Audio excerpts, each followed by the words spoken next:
Hey everyone, my name is Aiden Thorvaldson, and I'm going to be reading a little bit from my short story titled Crimson Glass.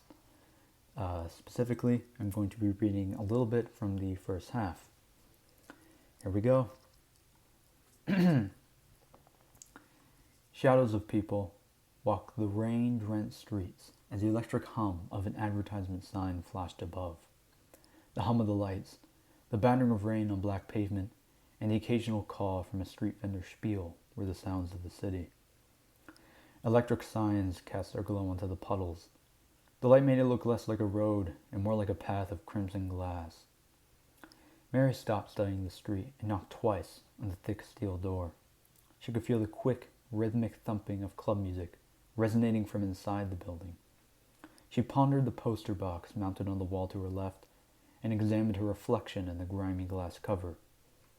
The small orange light dangling from the doorstep further defined her skull-like features. The red-orange spark from her cigarette illuminated her eye under her jacket hood. Her baggy, moss-green cargo jeans and black sneakers were both muddied by her previous scuffle. Just a part of the job, she thought. Her focus shifted to the apartment advertisement within the glass box, illustrating buildings cast onto a deep blue night sky. Mary felt the silhouettes of the buildings staring at her with their yellow window eyes, judging her, watching her every move, mocking her. A quick metal scrape broke the silence as she quickly averted her attention back to the door. "Password?" the gravely deep voice demanded through the small opening in the door. Mary mentally readied herself. The tone of her voice had to be flawless.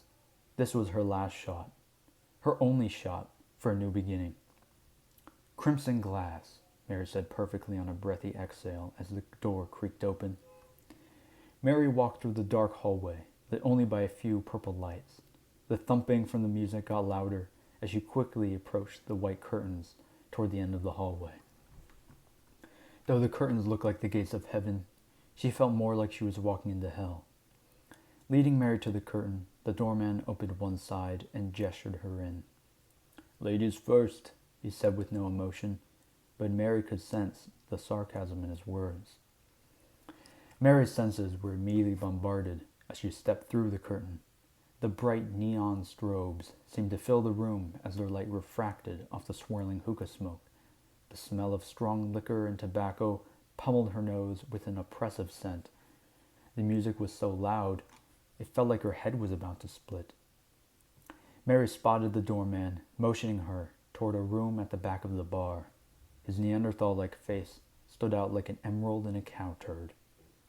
Bumping through the crowds and dodging several waiters trying to offer her a drink of God knows what, she finally reached the door. "Before I let you in, let me set down some ground rules for the boss," the doorman said in the first complete sentence she heard him speak. "First of all, you talk when the boss allows you to talk. When he gestures to you, take that as permission to speak. Second, no buts or talking back. Be polite and treat the boss with respect, and he'll do the same to you. And lastly, try not to stare." "What do you mean, try not to stare?" Mary asked concernedly. "What would there be to stare at?" "Well, you'll see, I guess," the doorman concluded. Before she knew it, the doorman's large hand was on her back and the other on the door, shoving her into the room with one push. The door slammed behind her as quickly as it opened.